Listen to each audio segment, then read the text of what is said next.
Welcome to the Your Money, Your Call. Now, I've got a cold, so I'm going to do the best I can. But the joy of having a cold is I've brought Roger Montgomery onto the show. To share. He can share. Well, I won't pass the cold on, but at least we can share in your insights, and I won't be able to have to dominate with conversations. So, Mark Todd from the NAB. I'm joined by, in Melbourne, Dean Natali from Alexander Funds and Roger Montgomery from the Montgomery Fund. Now, Roger, walk me through it. How things going with your funds? Mate, the global fund is killing it at the moment, and the domestic funds are having a challenging time. So we're finding it very difficult to identify high quality businesses that are trading at a discount. In our private fund, we're currently about 47% cash. So almost half cash at the moment. That's obviously a drag on performance when the market rallies, but it's also a preservation of capital if the market declines. And in our Montgomery fund, we've got about 23 or 24% cash. Right. And in the global fund, we've averaged about 20% cash. And we're just about to put our global fund on the ASX and quote it as an exchange-traded, actively managed fund. So is that a lick? No, it's not a lick. It's not a lit. What is it? It's an exchange. It's not a lit. It's not a lick. It's not a close-ended structure. It's an open-ended structure. So unlike those close-ended structures, we will be able to actually ensure that the share price or the unit price trades very close to the NAV, unlike a lick and a lit, where it can vary considerably because of the close-ended nature. The modern licks and modern lits are trying to deal with that as well. I think everyone's trying to work out that NAV stuff. Yeah, well, having an open-ended structure and having a market maker sit there between the NAV and the share price ensures that the share price is always going to be very close to the net asset value. And that's important, particularly when we're investing in global companies. Yep. In April this year, the global team ranked #1 out of about 471 funds in Australia that offer global exposure. Ranked by who? Who ranks those companies? Morningstar. Okay. So it did extremely well against its global peers. We've beaten most of the big names since the inception of the fund. We've beaten most of the big names in global management that most viewers would actually know the names. In fact, we've beaten just about all of them. Right. And we've done that with about 20% cash, which is really important. We're also going to offer a 4.5% minimum distribution yield on the fund, the listed fund. Well, we'll talk about that in a second. So talking about some challenging times, I read a piece you put out on Toll Holdings. So you've mentioned something about the fact that how you're performing, having a lot of cash and around benchmarks. I want to lead into that story about the benchmark story, but can you walk them through the story of Toll around the thing that I found fascinating was a lot of the analysts thought that it was a good deal at the time. It was, they could explain the logistics, and it played into this great story around the Amazons and the Alibabas, and where logistics plays into that theme of these organisations that don't make any money. Yeah. How important logistics are to those organisations that don't make any money, and then what it does to benchmarks. So a couple of things are happening here. So the first story is actually about relative value in the equity market. So at the moment, if you buy a US 10-year Treasury bond, you're paying 40, I think the yield is 2.3% or 2.33% at the moment, so you're paying roughly 40 times earnings for an asset that doesn't grow its income. So if you can buy shares or a business for less than 40 times that does grow its income, well, relatively speaking, that's a lot cheaper. So a lot of companies are engaging in M&A and doing this, and it was really frustrating when Toll was taken over a few years back by Japan Post. I mean, they paid almost 50% more than the share price the day before they made their bid. It drove the index that is our benchmark higher on that day. And it was Toll was trading at an absurd price even before the bid, and then it was an even more absurd price that Japan Post was willing to pay for it. It took the business off the market, and then it subsequently wrote down a few $1 billion because it paid too much. And we suffered in terms of relative performance because the index went up as a result of the takeover bid and we didn't own the stock. And then the company that bought it wrote off all of the goodwill just about. And it did that which was an admission that we were right and it was wrong, but nevertheless it pushes the index up. Now, the second part of the story is that logistics companies are not great businesses. They're capital intensive businesses, they're labour intensive businesses, they're not great businesses. Yet the survival of Alibaba in China and Amazon in the United States and around the world actually depends on the survival of these logistics companies. So ultimately, you know, how do you deal with the fact that you've got a really great business, you've got a platform where you're bringing buyers and sellers together, you've only got intangible assets, you have no hard assets really to speak of, and you clip the ticket on every transaction. So you're essentially a shareholder in the revenue streams of all of the vendors that are selling their stuff on your platform. That's a great business, high rates of return on equity, very little tangible assets, but you're relying on a network of logistics companies. Now, Alibaba has kept them at arm's length. Alibaba has said, we're not interested in owning these businesses. We're going to create an environment where those listed businesses can bid to deliver those products. But that's not working. It's a loss-making venture. So Alibaba is now having to bail it out. And then you look at Amazon, which is sort of gradually moving into that sphere and trying to make it more efficient and better. But either way, in the long run, they're going to be logistics businesses, and that's going to reduce their profitability. So Roger, can you walk us through the Sharpe ratio on your returns? Because theoretically, no, it hasn't been that volatile of late, but theoretically, the equity market's more volatile. But so, more importantly, the Cape-Shiller. And I'll talk about Cape-Shiller in just a sec. Volatility as opposed to risk. So you know how you just had to explain what the Sharpe ratio was?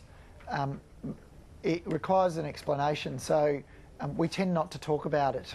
Instead, what we do is we talk about upside-downside capture, which is another way of expressing the same thing, returns versus downside risk. Most of our wealthy investors care about preservation of capital. They don't want to lose money. So since the inception of our funds, we've captured about 85 to 90% of the upside in any month where the market's gone up, but we've only captured about 70 to 75% of the downside in any month where the market's gone down. Now, as has just been explained, a Sharpe ratio over 1 is fantastic because it means that your return is higher than your volatility. The S&P 500 is currently offering or producing a Sharpe ratio of 1.4, which most hedge fund managers aspire to achieve. In fact, the best hedge fund managers in the world over the last 30 years have only achieved that once or twice. And the S&P 500 index is producing this Sharpe ratio of 1.4. It's the highest number since about 1956. In fact, that was the last time it produced such a high Sharpe ratio. It's not normal, high returns with such low risk, and it reflects the fact that the market's been going up and up and up and hasn't really had many down months. It's not normal. And it's central bank policy that's driven it. Yeah, exactly. Professor Robert Shiller, who came up with the CAPE ratio, which is the cyclically adjusted PE ratio, made the observation recently in an essay that he wrote back on, I think it was the 21st or the 29th of September. He said in the essay, he said the CAPE ratio is now above 30. By itself, that's extremely high. When he looked at bear markets since 1871, and he defined the bear market as a 20% decline within 12 months from a previous high, he found that there were 13 bear markets. And what he also noted was that prior to each of those bear markets, the CAPE ratio was very high. Now, a lot of analysts are saying, well, that doesn't matter now because we've got really high earnings growth. Well, what he also noted was that before those bear markets, the earnings growth was in some cases even higher than what it is today. So a high earnings growth and a high PE ratio were precursors to bear markets in the past. And then other people are saying volatility is very low, so everything's okay.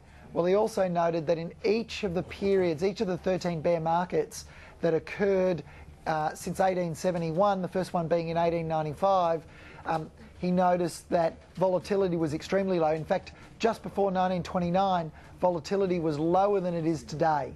So he's saying that all of the conditions precedent in all of the 13 bear markets of the past exist today. He's not saying that there's going to be a bear market imminently. We could be 2 or 3 years away from it, but he is saying that it's worthwhile being cautious. Is it your view that the anchor of cash and therefore bond markets, they will play out, are incredibly relevant to how you start thinking about markets? Is that how you would then, and if so, you might say, look, I don't care what the cash rate is, but if it does matter, what is your interpretation of the 2018 story for cash rates? Well, we're investing in Australian and global companies. So with respect to Australia, we don't care about the cash rate. And the reason why I say that is because the banks are raising rates out of cycle anyway. So it's the impact on consumers when there's very high levels of household debt. I think household debt to income now in Australia is about 190% as at September. So we care more about what the banks are doing out of cycle than what the RBA is doing. Elsewhere, we do care about cash rates to the extent that they're going to impact on the discount rates that we use to value companies. So if interest rates start going up, those rising interest rates reduce the present value of future cash flows. And all that means is if I give you $10 today, gave you a choice, $10 today, Mark, or $10 in 10 years' time, you're going to take the $10 today because you know it's worth more than $10 in 10 years' time. But what that future $10 worth is today, we've got to discount that back and we've got to use an interest rate. If interest rates go up, the present value of that future $10 is worth less. So we do care about interest rates going up to the extent that it reduces valuations.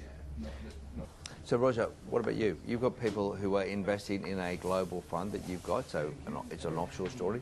Is it about the FX for some of them? I think trading currencies is a mug's game.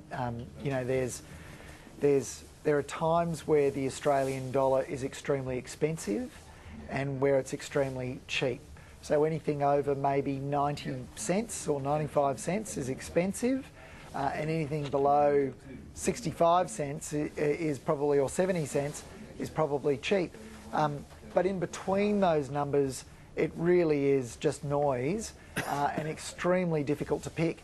I can remember shorting the Australian dollar and putting all of my family's term deposits into US dollars, Singapore dollars and British pounds when the Aussie was at $1.02, but I unwound that at 73 cents because I had no insight into where the currency was actually going to go once it had actually achieved what I thought was, you know, fair value.